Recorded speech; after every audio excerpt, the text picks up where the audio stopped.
December 7, 1941. President Franklin D. Roosevelt called it a date which will live in infamy. On that quiet Sunday morning, the U.S. naval base at Pearl Harbor, Hawaii, was shattered by a surprise aerial assault from the Empire of Japan.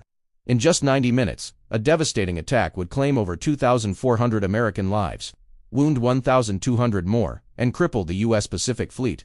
It was a shocking blow, designed to intimidate the United States and keep it out of World War II, but it did the exact opposite. Instead of breaking the American spirit, it forged an unbreakable unity and propelled a hesitant nation into the heart of the global conflict, ultimately sealing the fate of its aggressors. Today, we're going to explore why this attack happened, how it unfolded, and the lasting impact it left on the world. To truly understand the events of that fateful day, we need to rewind the clock. The 1930s saw a Japan driven by aggressive expansionism in Asia. In 1931, it invaded Manchuria, a Chinese region rich in natural resources.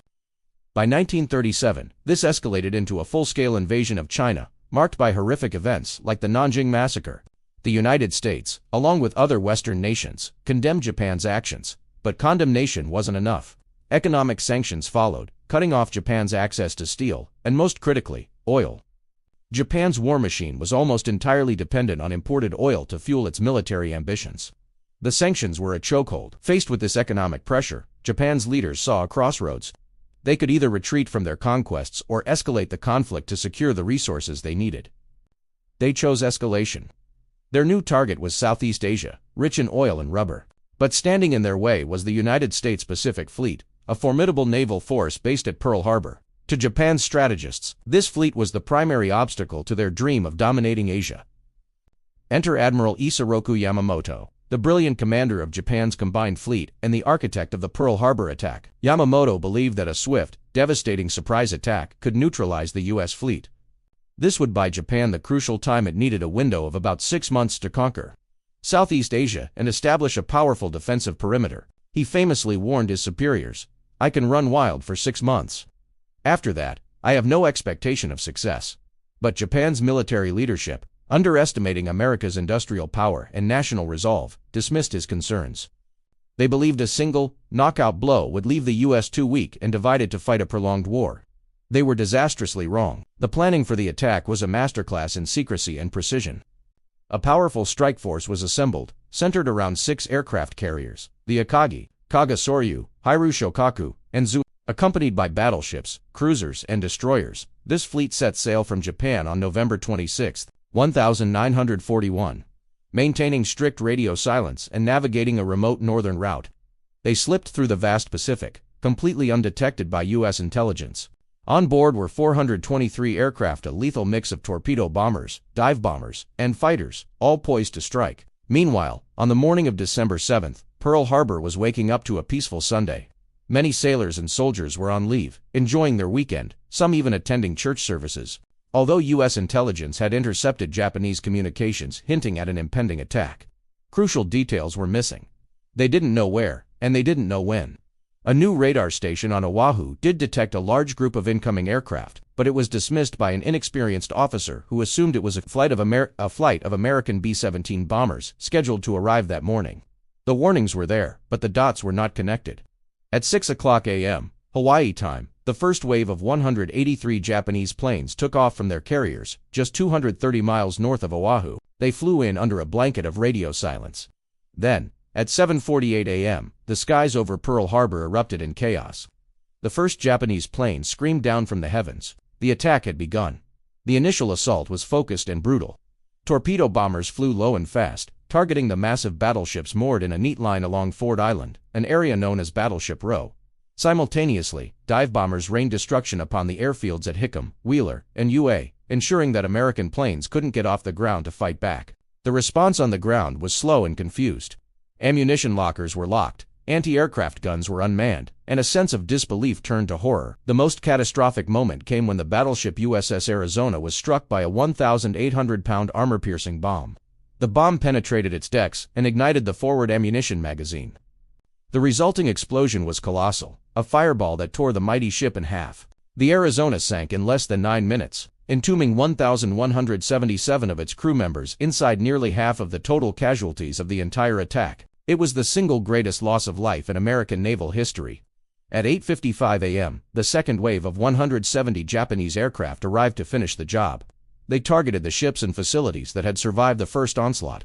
The battleship USS Oklahoma, already listing heavily from multiple torpedo hits, capsized completely, trapping hundreds of sailors below deck. In the end, 429 of its crew were lost. Other legendary battleships, the West Virginia, California, Nevada, Tennessee, Maryland, and Pennsylvania were either sunk or severely damaged. By 9:45 a.m., less than 2 hours after it began, the attack was over. The Japanese planes turned and flew back to their carriers, leaving behind a scene of fire, smoke, and devastation. The human and material cost was staggering. A total of 2,403 Americans lost their lives that day: sailors, soldiers, Marines, and 68 civilians. Another 1,178 were wounded. The U.S. Pacific Fleet was in ruins. 8 battleships were out of action, along with numerous other cruisers and destroyers. Over 188 aircraft were destroyed on the ground. In stark contrast, Japan's losses were incredibly light: just 29 aircraft, 5 small submarines, and 64 servicemen. From a purely tactical perspective, the attack was a stunning success.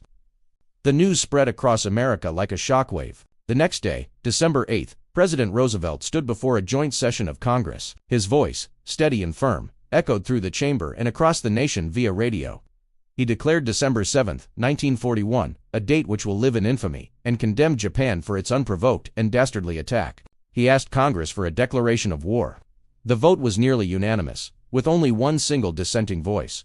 3 days later, Japan's Axis allies, Germany and Italy, declared war on the United States. America was now fully embroiled in the Second World War. But in their moment of victory, the Japanese had made a critical strategic error. The main targets of the attack were the American battleships. However, the most important naval assets of the Aratha aircraft carriers were not at Pearl Harbor on December 7. They were out at sea on maneuvers. This single stroke of luck would prove decisive. These surviving carriers allowed the U.S. Navy to strike back. Just 6 months later, at the Battle of Midway, the U.S. fleet, led by those very carriers, delivered a crushing blow to the Japanese Navy, sinking all 4 of the veteran carriers that had attacked Pearl Harbor. Midway was the turning point of the Pacific War, a direct consequence of Japan's failure to destroy America's carrier fleet. Beyond the military calculus, the attack had a profound psychological impact. It ended years of fierce debate in America over isolationism.